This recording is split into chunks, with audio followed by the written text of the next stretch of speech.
Diễm xin chào cô chú, anh chị, các bạn và các em. Hôm nay Diễm chia sẻ một món chè rất là ngon mà Diễm đã được ăn theo cách nấu của người Thái Lan. Chè là sự kết hợp của những viên bột nếp dẻo mềm thơm và thêm khoai môn bùi bùi. Nước cốt dừa béo béo và ngọt thanh. Cách nấu thì vô cùng đơn giản, rất là phù hợp khi mà mình muốn có một món tráng miệng vừa nhanh vừa gọn. Bây giờ mình cùng vào bếp nấu món chè này với Diễm nha.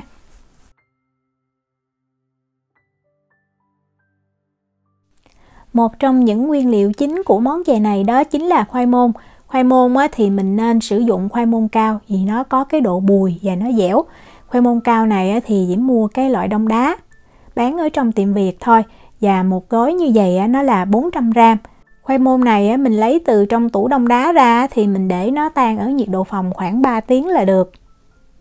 Sau khi đã tan mềm rồi thì bây giờ mình cắt thành từng lát có độ dày khoảng 2cm nha. Nếu mà mình tìm được khoai môn cao tươi thì nó càng ngon. Bên Diễm thì loại này Diễm thấy tiện hơn. Đó, mình cắt thành từng lát như vậy để mình hấp cho nó mau chín, tiết kiệm được thời gian.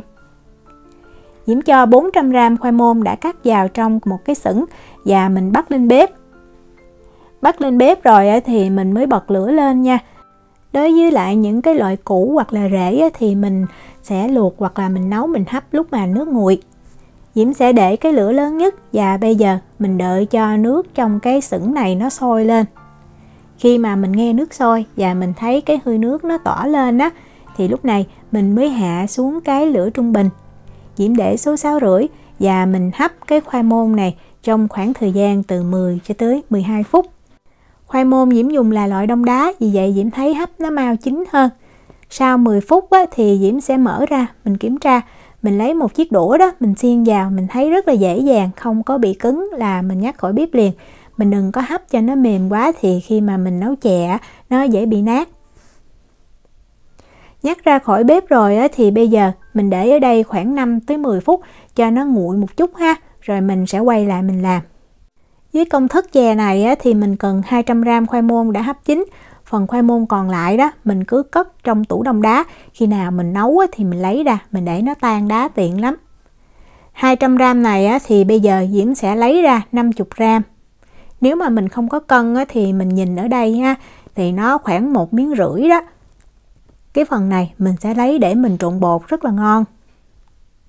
Diễm cho vào đây 1/4 muỗng cà phê muối,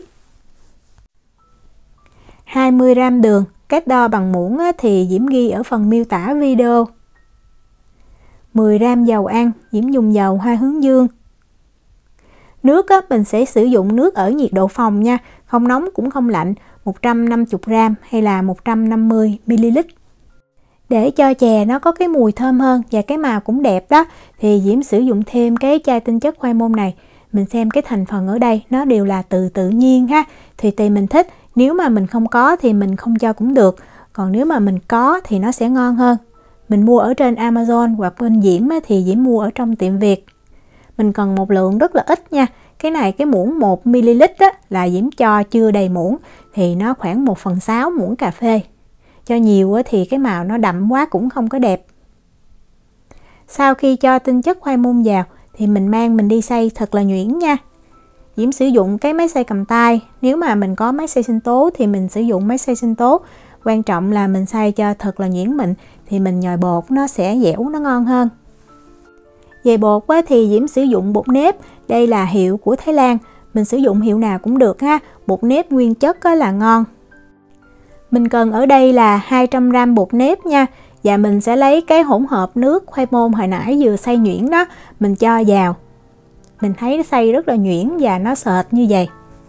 Rồi đeo bao tay vào đó, mình trộn bột cho thật là đều. Với cái cách pha bột này thì rất là dễ nhồi nha. Đầu tiên thì mình sẽ thấy bột có thể nó hơi khô, nhưng mà mình đừng có thêm nước vào. Mình cứ nhồi cho cái phần bột khô nó thấm đều nước hết.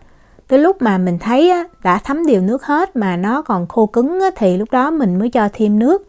Tại vì Diễm đã làm nhiều lần và Diễm canh, Diễm thấy cái lượng nước này rất là chuẩn. Và cái bột này nó cũng dễ nữa. Nó khô tí xíu hoặc là nó nhão tí xíu cũng không sao hết. Đó, mình cứ nhồi và mình túm cho tới khi mình thấy không còn bột khô nữa. Và mình thấy nó cũng không có dính cái tay, do mình có đeo bao tay đó. Mặc dù cái bột mình thấy rất là dẻo. bóp vào nè. Đó, mình có thể cầm thử một cục bột á, mình vo lại. Mình thấy nó mềm, nó dẻo, nhưng mà lúc mà mình thả ra, mình thấy nó chắc. Mình kéo lên thấy nó dẻo lắm ha. Rồi vo lại. Nó không có bị giống như chảy ra là được. Cái vỏ bột này á, mình có thể dùng để làm chè trôi nước cũng rất là ngon luôn. Bột sau khi nhồi đều hết rồi á, thì mình lấy cái màng bọc thực phẩm á, mình đậy kín lại và mình để cho bột nghỉ 30 phút. Lượng khoai môn còn lại là 150g. Bây giờ mình cắt thành từng cái miếng nhỏ ha. Diễm cắt thành từng cái miếng vuông. Nó có cái cạnh khoảng chừng 2 x 2 cm hoặc to hơn tí xíu cũng được. Nếu mà mình nấu cho nhà có tiệc á, thì mình có thể gấp đôi công thức và mình sử dụng hết một cái túi bột nếp là 400g và cái khoai môn cũng 400g luôn. Đó, mình cắt thành từng miếng như vậy là được. Để chuẩn bị luộc những cái viên nếp á, thì mình chuẩn bị sẵn một cái nồi nước nha. Mình nấu cho nó sôi và một cái thau nước sạch để khi mà cái viên nếp nó chín á, mình vớt ra. Bột sau khi nghỉ được 30 phút thì mình vo viên. Và mình nhớ đậy cái màng bọc thực phẩm lại nha, tránh cho bột nó bị khô. Mình lấy từng cái miếng bột nhỏ như vậy. Diễm sử dụng cái này giống như là muỗng cà phê vậy đó. Mình có thể vo cái viên to hơn cũng được, nhưng mà cái viên to quá nhìn cái chén chè mình nó không có được đẹp ha. Vo tròn là được à, rất là dễ. Mình có thể vo liền hết bột rồi mình mang đi luộc một lượt. Diễm thì Diễm vừa vo và Diễm vừa cho vào luộc luôn. Nước sôi sủi tăm lên như vậy á, rồi mình hãy cho cái viên chè vào nha. Và mình cứ để cái lửa trung bình, mình giữ cho nước sôi nhẹ như vậy. Khi mà mình thấy cái viên chè này á, nó nổi lên trên là nó đã chín thì mình vớt ra được. Mình đừng có luộc lâu quá thì làm nó mất cái màu và nó mềm quá cũng không có ngon nha. Nhìn kỹ mình thấy những cái viên nếp này nó rất là bóng mướt, cái màu tím nhẹ nhàng rất là đẹp. Mình cho liền vào trong cái thau nước và mình ngâm nha. Vậy là Diễm đã luộc xong những cái viên chè rồi. Mình ngâm nước lúc này, nếu mà mình ăn thử đó thì mình sẽ thấy nó hơi cứng, nhưng mà mình sẽ cho nó vào trong nước cốt dừa nấu nóng lại thì nó mềm dẻo rất là ngon. Để nấu cái nước dừa đó thì Diễm có thêm 10g gừng, mình gọt vỏ và mình cắt thành từng cái lát mỏng. Cái chè mà Diễm từng được ăn của người Thái đó thì họ không có cho gừng, nhưng mà Diễm thấy mình cho gừng vào nó thơm hơn. Mình cho gừng vào trong cái nồi mình sẽ nấu chè luôn. Về nước cốt dừa đó thì Diễm sử dụng cái hiệu này 500ml nha. Mình sử dụng coconut milk. Nếu mà mình thích béo hơn nữa thì mình sử dụng coconut cream. Nhưng mà Diễm thấy béo quá thì nó ăn mau ngán. Mình nêm thêm vào đây 1/5 muỗng cà phê muối nha. Nước cốt dừa thì nên có muối nó mới đậm đà. 150g đường. Thì cái lượng đường này Diễm thấy rất là vừa ăn. Không lạt mà cũng không quá ngọt. Bắt nồi nước cốt dừa lên bếp á, thì mình để cái lửa lớn nha. Nấu nước cốt dừa thì mình nên để cái lửa lớn cho nó sôi nhanh đó, để nó giữ được cái vị béo. Và mình đảo đều để cho đường bên dưới nó tan á. Nước cốt dừa thì mình nấu đó, nó sôi rất là nhanh. Khi bắt đầu mà mình nghe cái tiếng xèo xèo ở bên dưới cái đáy nồi và nó tỏa lên những cái hơi nước á, thì lúc này cái nước cốt dừa nó chuẩn bị sôi nè. Nó vừa sôi nhẹ lên như vậy thì mình cho liền khoai môn vào ha. Sau khi cho hết khoai môn thì mình sẽ đảo nhẹ để tránh cho khoai môn nó dính ở bên dưới đó. Rồi Diễm sẽ vớt những cái viên nếp hay là viên mochi này nè, mình cho vào trong cái nồi nước cốt dừa luôn. Và mình lưu ý là cái nồi nước cốt dừa nó cũng sôi nha. Nó sôi thì mình cho cái viên nếp này vào nó mới mềm dẻo, tại vì đã có đường đó. Cho hết những cái viên nếp này vào thì mình đảo nhẹ, tránh cho nếp nó bị dính ở bên dưới cái đáy nồi. Và mình để cái lửa lớn. Mình đợi cho nước cốt dừa nó sôi nhẹ trở lại thì mình hạ xuống lửa trung bình.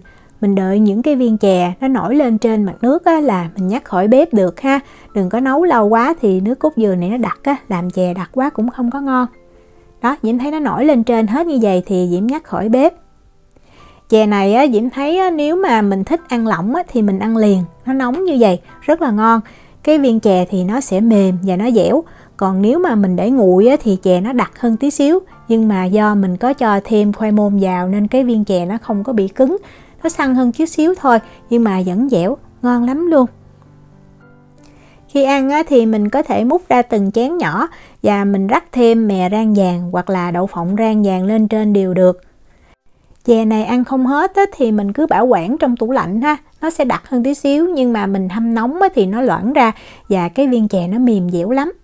Diễm chúc cô chú, anh chị, các bạn và các em nấu được những chén chè thiệt là ngon. Nếu mà có thắc mắc gì thì cứ để lại lời nhắn hoặc là gửi tin nhắn cho Diễm.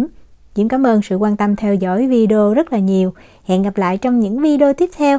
Chào tạm biệt.